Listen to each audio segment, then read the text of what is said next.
It was a crisp November morning when Charles Hargrove, billionaire real estate magnate, stepped out of his sleek black SUV onto the crumbling driveway of a dilapidated suburban house in Greenville.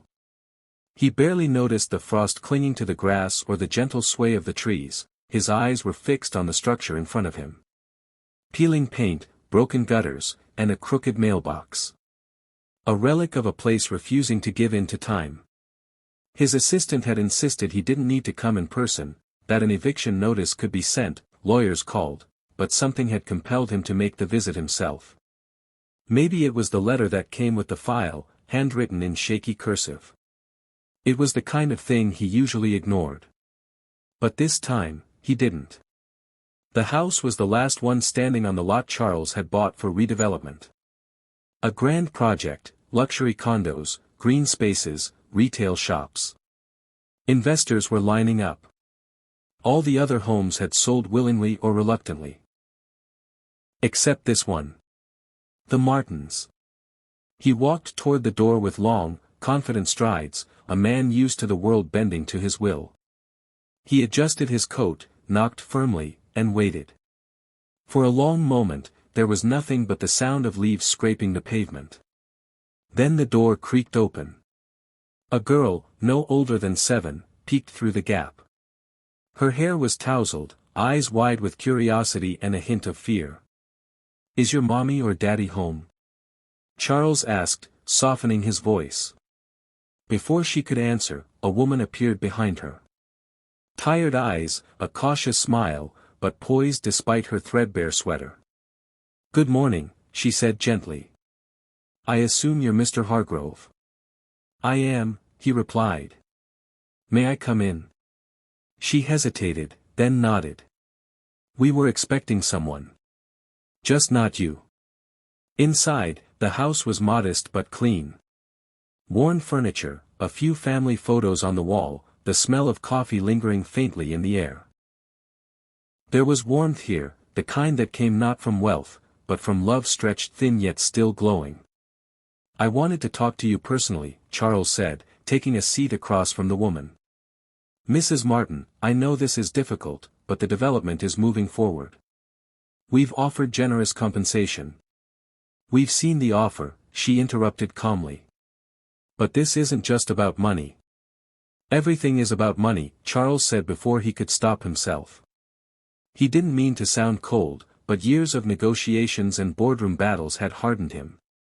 Mrs. Martin looked down, brushing her fingers over the fraying edge of her sleeve. "Maybe for you. Not for us." He exhaled.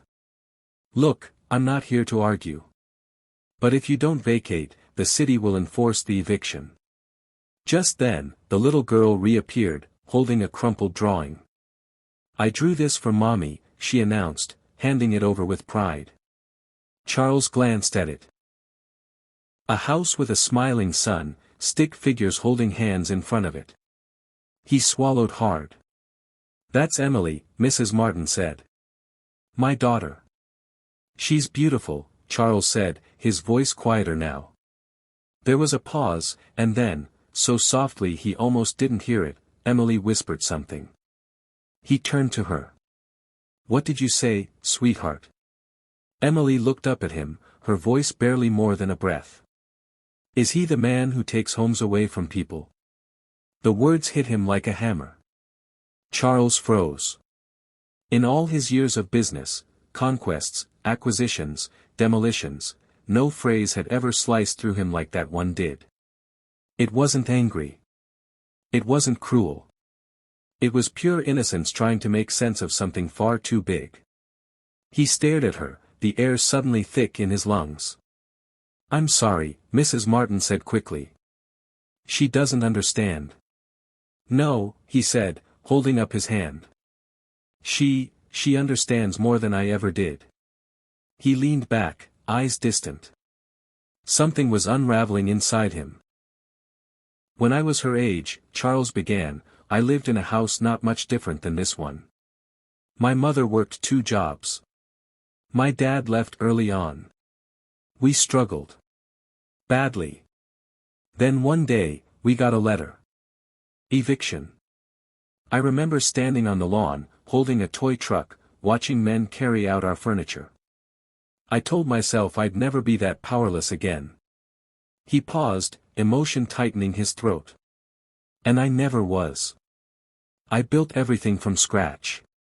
Worked 20-hour days, made ruthless deals, clawed my way up. I thought, if I made enough money, I could erase that pain. Mrs. Martin said nothing. She didn't have to. But somewhere along the way, he continued, I became the man on the other side of the letter. The one I used to hate. Silence hung between them. Charles looked at the girl again, who now sat quietly beside her mother, still watching him with eyes too wise for her age. What happened to Mr. Martin? He asked gently. My husband passed away last winter, she replied. Cancer. We had no insurance. I've been working 3 jobs to stay afloat. This house is all we have left. Charles looked around, really seeing it now, the worn floors, the patched-up walls, the love stitched into every imperfection. I'm sorry, he said quietly.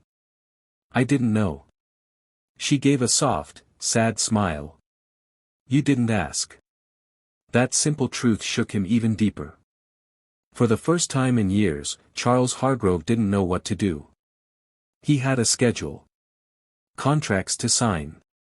Projects to launch. But none of it seemed to matter anymore. Give me a moment, he said, standing abruptly and stepping outside. The cold air slapped his face. He stared at the street, the empty lots where homes used to be, bulldozed for profit. His empire, built on foundations just like this. He pulled out his phone and called his assistant. Cancel the project, he said. There was a stunned silence on the other end. Sir. But we. You heard me. I'll find another location. He hung up and stood there for a moment, breathing in the morning stillness. Then he walked back inside. Mrs. Martin stood when he entered. Is everything all right? Charles nodded.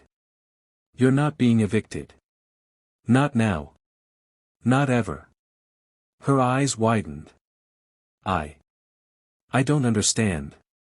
I remembered what it feels like to be powerless.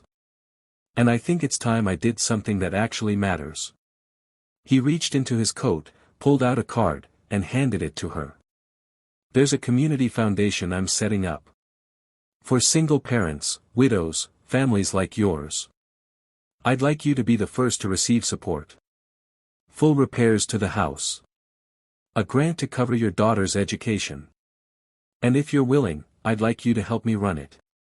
You know what real struggle looks like. I need people like you. Mrs. Martin covered her mouth, tears springing to her eyes.